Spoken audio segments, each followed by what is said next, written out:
वळूयात पुढील बातमीकडे। मुंबईत उद्धव ठाकरे शिंदेंपेक्षा जास्त जागा लढणार आहे। मुंबईत ठाकरेंची शिवसेना 163 तर मनसे 53 जागांवर लढेल।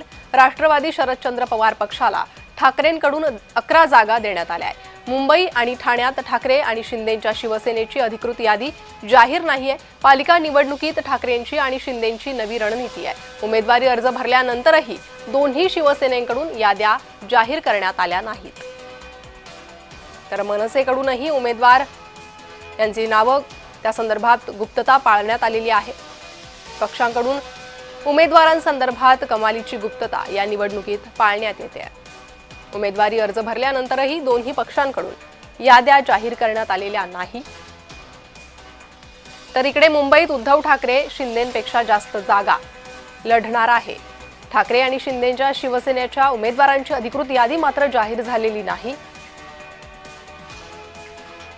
तर ठाकरेंकडून राष्ट्रवादी शरदचंद्र पवार पक्षाला ठाकरेंकडून 11 जागा देण्यात आलेल्या आहे। अधिक माहिती या संदर्भात घेऊयात। आमचे प्रतिनिधी शुभम उमाळे सध्या आपल्यासोबत जोडले गेले आहे। शुभम, काय अधिक माहिती आहे? उमेदवार अद्यापही जाहीर करण्यात आलेले नाही, कमालीची गुप्तता पाळण्यात येते। मात्र मुंबईतलं चित्र पाहिलं तर शिंदेंपेक्षा ठाकरे जास्त जागा लढवतायत।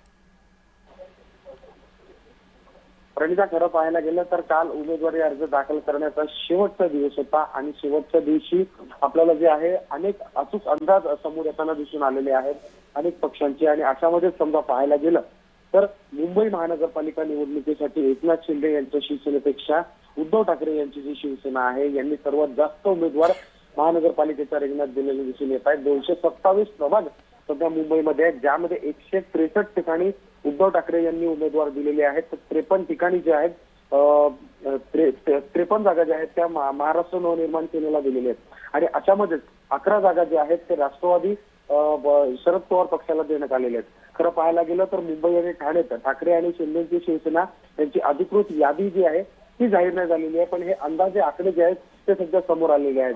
पालिका निवडणुकीत ठाकरेंची आणि शिंदेची नव रणनीती जी आहे ती या ठिकाणी दिसून येत आहे।